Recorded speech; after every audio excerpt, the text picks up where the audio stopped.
Assalamualaikum warahmatullahi wabarakatuh. Halo teman-teman, kami dari kelompok 10 yang akan menjelaskan mengenai manajemen risiko layanan prima. Yang pertama, kita akan membahas mengenai latar belakang dari manajemen risiko layanan prima. Saat ini, semakin berkembangnya inovasi layanan bank dalam menyediakan produk dan atau aktivitas yang disesuaikan dengan kebutuhan nasabahnya, mendorong adanya suatu segmen nasabah tertentu yang menginginkan bank dapat memberikan layanan perbankan secara lebih personal dan mendapatkan tambahan layanan keistimewaan tertentu. Nah, selama ini, upaya bank untuk memenuhi kebutuhan nasabah prima berpotensi meningkatkan profil risiko perbankan.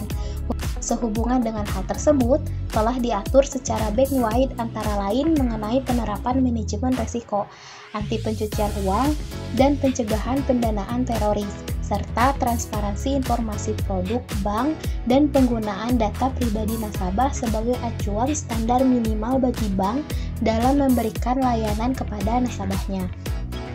Nah, mengingat potensi risiko LNP sebagaimana yang dikemukakan sebelumnya, maka atas layanan tersebut dipandang perlu untuk merumuskan suatu standar minimal sebagai pedoman penyusunan kebijakan dan penerapan manajemen risiko pada aspek tertentu.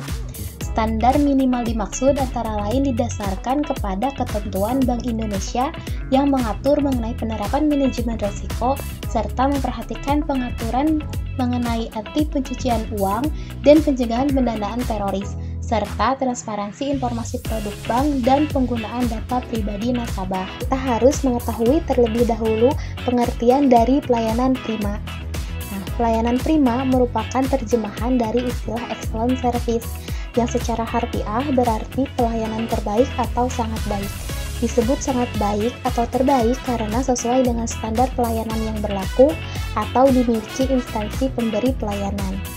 Adapun menurut Daryanto dan Setio Budi, pelayanan prima adalah pelayanan yang terbaik yang diberikan perusahaan untuk memenuhi harapan dan kebutuhan pelanggan, baik pelanggan di dalam perusahaan maupun di luar perusahaan. Kemudian, adapun ciri-ciri dari pelayanan prima, yang pertama yaitu tersedianya karyawan yang baik. Karena kenyamanan nasabah sangat tergantung dari karyawan yang melayaninya, maka karyawan harus dituntut ramah, sopan, dan menarik. Kemudian yang kedua, tersedianya sarana dan prasarana yang baik, karena pada dasarnya nasabah ingin dilayani secara prima. Nah, oleh karena itu, untuk melayani nasabah, salah satu hal yang paling penting diperhatikan adalah sarana dan prasarana yang dimiliki oleh perusahaan. Yang ketiga, yaitu bertanggung jawab kepada setiap nasabah sejak awal hingga selesai. Dalam menjalankan kegiatan pelayanan, karyawan harus mampu melayani dari awal sampai tuntas atau selesai. Kemudian yang keempat, mampu melayani secara cepat dan tepat. Artinya, dalam melayani nasabah diharapkan karyawan harus mampu melakukannya sesuai dengan prosedur. Kemudian yang kelima, yaitu mampu berkomunikasi. Artinya, karyawan harus mampu berbicara kepada setiap nasabah. Karyawan juga harus mampu dengan cepat memahami keinginan nasabah. Yang keenam, yaitu memberikan jaminan kerahasiaan setiap transaksi. Pada dasarnya, menjaga rahasia nasabah sama artinya dengan menjaga rahasia perusahaan. Oleh karena itu, karyawan harus mampu menjaga rahasia nasabah kepada siapapun. Karena menjaga rahasia nasabah merupakan ukuran kepercayaan nasabah kepada perusahaan. Yang ketujuh, yaitu memiliki pengetahuan dan kemampuan yang baik. Kemampuan dalam bekerja akan mampu mempercepat proses pekerjaan sesuai dengan waktu yang diinginkan. Demikian pula dengan ketepatan dan keakuratan pekerjaan juga akan terjamin. Yang kedelapan, yaitu berusaha memahami kebutuhan nasabah. Artinya, karyawan harus cepat tanggap terhadap apa yang diinginkan oleh nasabah. Karyawan harus lebih dulu berusaha untuk mengerti kemauan nasabah dengan cara mendengar penjelasan, keluhan, atau kebutuhan nasabah secara baik. Kemudian yang terakhir, yaitu mampu memberikan kepercayaan kepada nasabah. Kepercayaan calon nasabah kepada perusahaan mutlak diperlukan sehingga calon nasabah mau menjadi nasabah perusahaan yang bersangkutan. Demikian pula untuk menjaga nasabah yang lama perlu dijaga kepercayaannya agar tidak lari. Selanjutnya kita akan membahas mengenai konsep dasar pelayanan prima. Konsep dasar pelayanan prima atau excellent service sendiri didasari dengan konsep 3A, yaitu attitude, attention, dan action.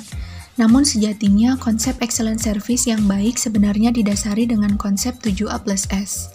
Konsep 7A plus S ini diyakini menjadi konsep lengkap, di mana tujuan dan implementasi pelayanan prima atau excellent service dapat tercapai.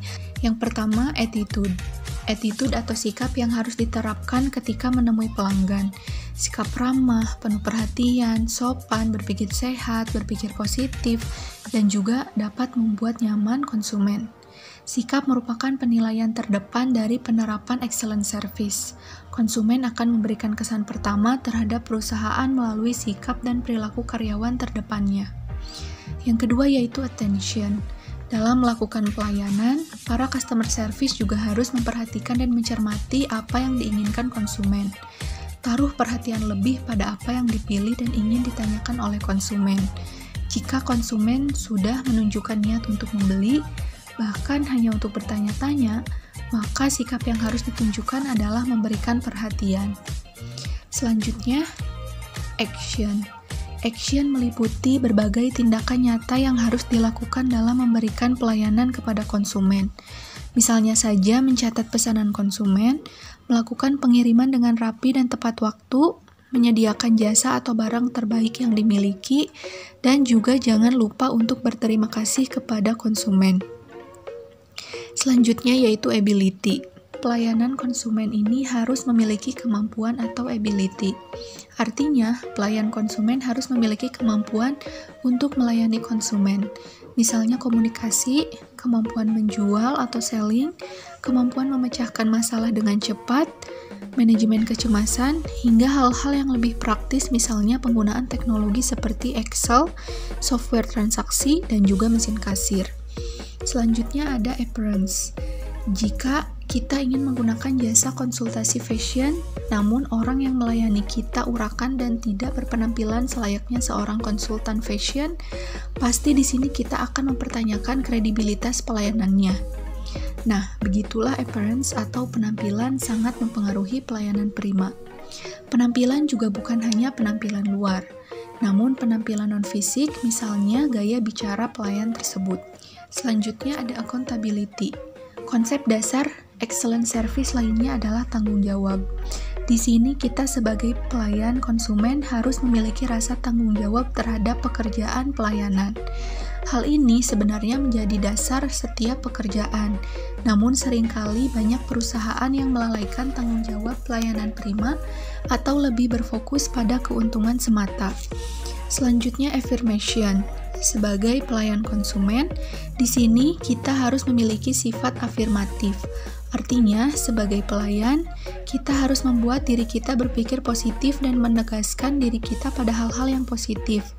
Hal ini dapat membantu kita untuk menyingkirkan hal-hal yang bersifat emosional dan lebih profesional ketika menjalankan sebuah usaha atau sedang melayani konsumen. Dengan afirmasi, di sini kita dapat menjadikan kita sendiri lebih percaya diri dan tidak mudah tertekan dengan keluhan konsumen. Yang terakhir, ada sympathy. Hal ini menjadi konsep dasar excellent service, yaitu rasa simpati. Kadang kita sudah secara profesional melakukan pelayanan prima, namun terkadang karena kurangnya simpati yang dimiliki, maka proses pelayanan pun tidak berjalan dengan baik. Pembahasan selanjutnya adalah mengenai manfaat dan tujuan dari pelayanan prima. Adapun manfaat dari pelayanan prima adalah sejatinya sebagai dasar dan tolak ukur untuk mengembangkan dan menyusun standar pelayanan. Sedangkan tujuan dari pelayanan prima sendiri, yang pertama yaitu memberikan pelayanan yang bermutu tinggi kepada konsumen. Yang kedua, memberikan kepuasan dan kepercayaan kepada konsumen. Yang ketiga, sebagai upaya menjaga loyalitas konsumen dalam menggunakan produk atau barang yang kita tawarkan. Yang keempat, menjaga agar konsumen merasa dipentingkan dan diperhatikan segala kebutuhannya. Yang kelima, membantu konsumen dalam mengambil keputusan saat bertransaksi. Yang keenam, mempermudah konsumen untuk memahami produk yang kita jual atau tawarkan. Yang ketujuh, menumbuhkan kepercayaan konsumen terhadap barang atau jasa yang ditawarkan. Yang kedelapan, menciptakan kepercayaan dan kepuasan kepada konsumen. Yang kesembilan, menjaga agar pelanggan merasa diperhatikan segala kebutuhannya. Dan yang kesepuluh, yaitu mempertahankan konsumen. Bahasan selanjutnya adalah mengenai fungsi pelayanan prima. Adapun fungsi pelayanan prima atau excellent service sejatinya adalah bagaimana membangun kepercayaan dan juga meningkatkan kualitas brand di mata konsumen. Adapun fungsi pelayanan prima adalah yang pertama, sebagai fungsi komunikasi. Artinya, pelayanan prima adalah upaya untuk menyampaikan informasi produk terkait nilai dan manfaat yang didapat konsumen ketika membeli atau menggunakan barang dan jasa tersebut. Yang kedua, yaitu sebagai fungsi ekonomi. Artinya, dengan pelayanan yang baik, maka bisnis akan semakin untung karena telah dipercaya oleh konsumen. Yang ketiga, yaitu sebagai fungsi penilaian. Dengan pelayanan terbaik, maka konsumen akan menilai kecakapan dalam melayani konsumen sehingga mempengaruhi terhadap keputusan konsumen dalam memilih layanan. Dan yang terakhir yaitu sebagai fungsi persaingan, di mana pelayanan prima juga dapat berfungsi sebagai tolak ukur persaingan, bahkan beberapa ada yang mengandalkan kualitas pelayanan dibanding dengan kualitas produk itu sendiri. Selanjutnya ada kebijakan pemerintah terhadap pelayanan nasabah prima. Yang pertama, kebijakan pemerintah dalam pelayanan prima disusun dalam Rancangan Undang-Undang Pelayanan Publik dan Instruksi Presiden atau Inpres nomor 1 tahun 1995 tentang peningkatan kualitas pelayanan aparatur pemerintah kepada masyarakat.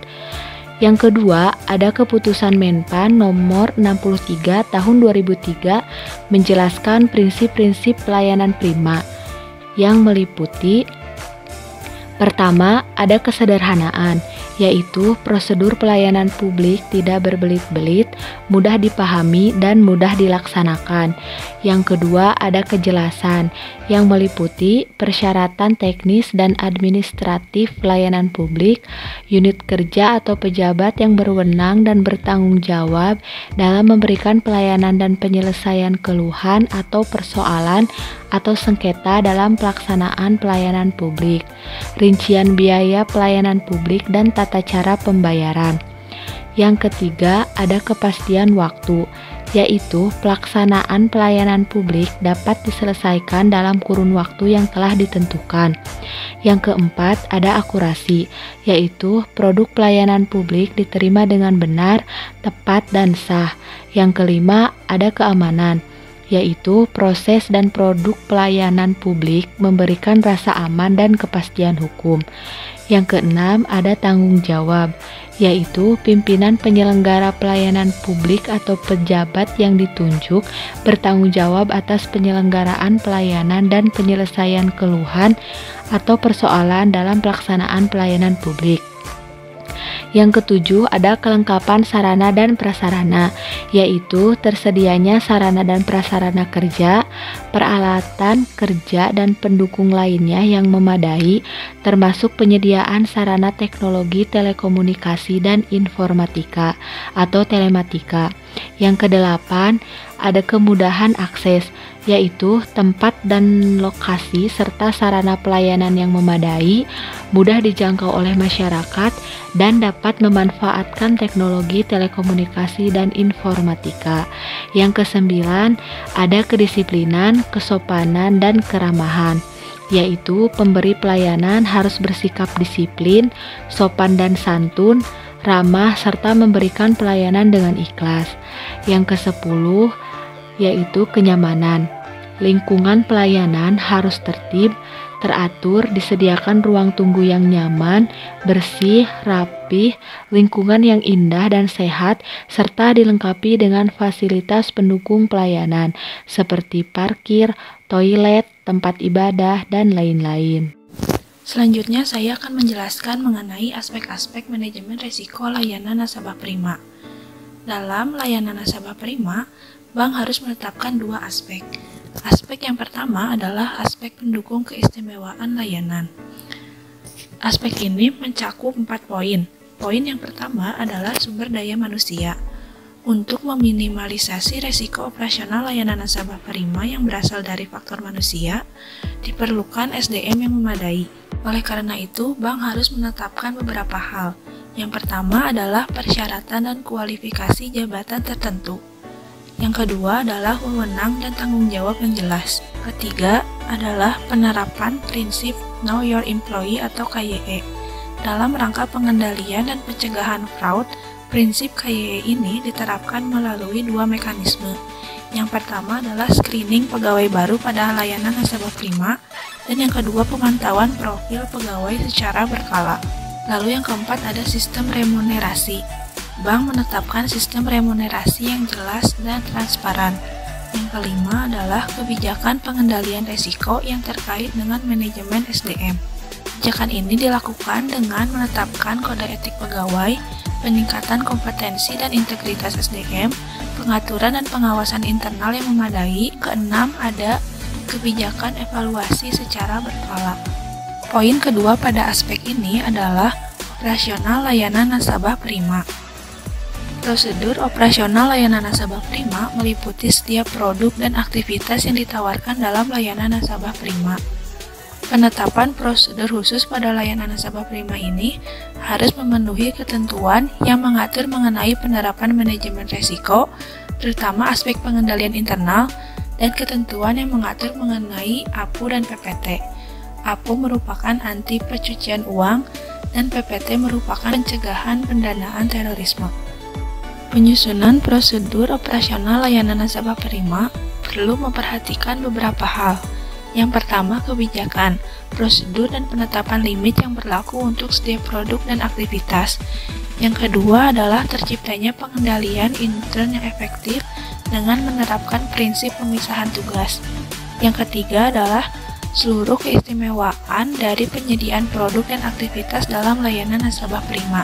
Lalu yang keempat adalah kriteria yang harus dipenuhi oleh nasabah prima, seperti syarat, profil nasabah, pengelompokan nasabah, dan lain-lain. Pelaksanaan prosedur operasional layanan nasabah prima juga harus memperhatikan hal-hal sebagai berikut. Pertama adalah program APU dan PPT, antara lain dengan melakukan Enhanced Due Diligence atau EDD secara berkala atas nasabah prima dan transaksi tertentu, penanganan red flags, dan melakukan analisis atas transaksi yang mencurigakan.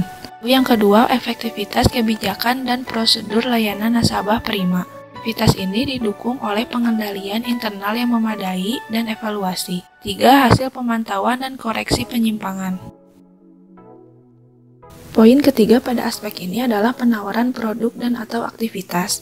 Dalam menawarkan produk dan aktivitas, selain diperlukan surat izin, bank juga harus mempertimbangkan kesesuaian spesifikasi, karakteristik dan resiko dari produk dan aktivitas yang ditawarkan dengan karakteristik dan profil resiko nasabah prima. Sebelum ditawarkan, produk dan aktivitas tersebut harus melalui persetujuan pejabat yang berwenang. Penawaran produk dan aktivitas dilakukan melalui proses sebagai berikut. Yang pertama adalah penyeleksian produk dan aktivitas. Bank melakukan identifikasi kesesuaian spesifikasi produk dan aktivitas dengan jenis dan besar potensi risiko sesuai profil risiko nasabah.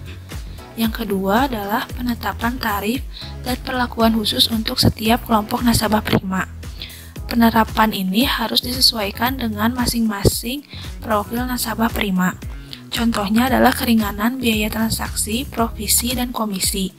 Lalu yang ketiga ada penetapan kondisi atau syarat untuk layanan istimewa. Satu contohnya adalah pick up service. Yang keempat adalah evaluasi kesesuaian cakupan layanan nasabah prima.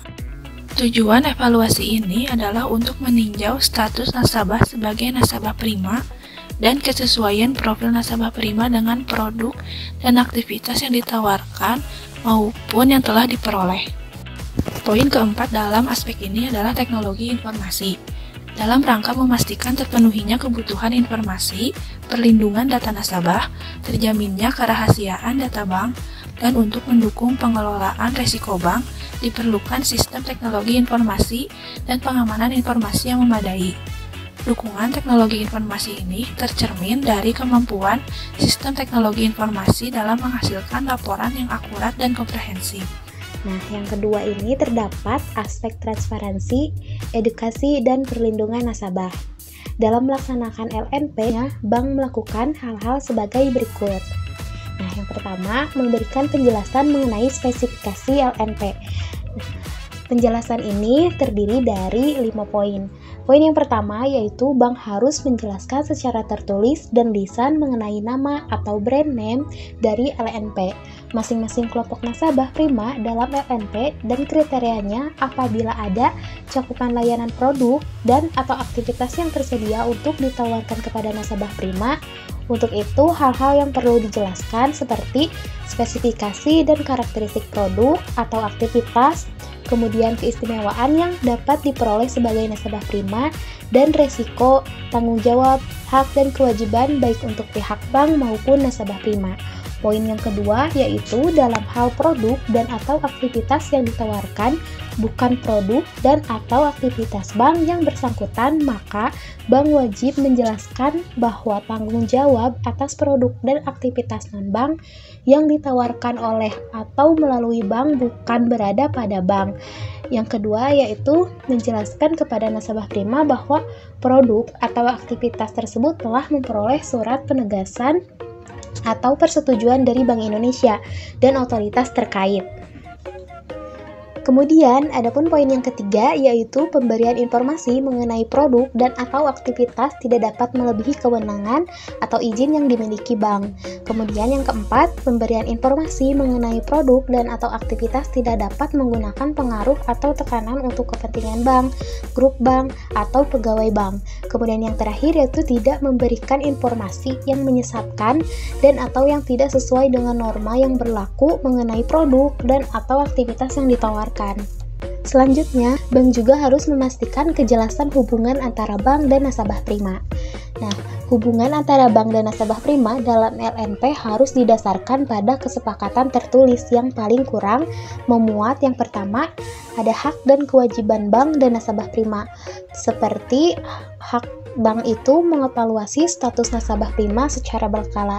Adapun contoh dari kewajiban bank yaitu memperoleh persetujuan tertulis dari nasabah prima dalam hal bank akan memberikan dan atau menyebarluaskan data pribadi nasabah kepada pihak lain untuk tujuan komersial kecuali ditetapkan lain oleh peraturan perundang-undangan. Adapun contoh hak dari nasabah prima yaitu memperoleh informasi mengenai aktivitas keuangannya setiap saat diperlukan. Selain itu, contoh kewajiban dari nasabah prima yaitu memenuhi persyaratan yang ditetapkan bank untuk melakukan suatu transaksi keuangan tertentu sesuai dengan ketentuan yang berlaku. Selanjutnya yaitu yang kedua ada penyelesaian perselisihan. Yang terakhir yaitu hal-hal lain yang memerlukan kesepakatan bersama antara bank dan nasabah prima. Yang pertama yaitu periodisasi maupun media penyampaian informasi atas laporan berkala kepada nasabah prima sesuai kesepakatan. Yang kedua yaitu batasan penggunaan layanan keistimewaan yang diberikan bank untuk nasabah prima. Tiga yaitu tata cara konfirmasi dan atau notifikasi transaksi termasuk batasan nilai transaksi yang harus dikonfirmasi dan atau notifikasi. Hal yang ketiga yaitu memastikan kewenangan pelaku transaksi. Di sini, bank harus memiliki suatu mekanisme untuk memastikan bahwa transaksi itu benar dilakukan oleh nasabah prima yang bersangkutan. Tersebut dapat dilakukan antara lain dengan yang pertama menggunakan metode verifikasi transaksi. Yang kedua yaitu menggunakan batasan besarnya nilai transaksi yang harus dikonfirmasi oleh bank kepada nasabah prima. Nah, yang terakhir, hal yang harus ada yaitu menyampaikan informasi secara berkala. Bank harus menyampaikan informasi mengenai total dana dan investasi beserta rinciannya kepada nasabah prima secara terintegrasi. Nah, informasi tersebut paling kurang mencakup yang pertama laporan mutasi rekening simpanan, yang kedua laporan rekening kredit atau pembiayaan atau pinjaman, dan yang terakhir yaitu laporan transaksi produk keuangan non-bank.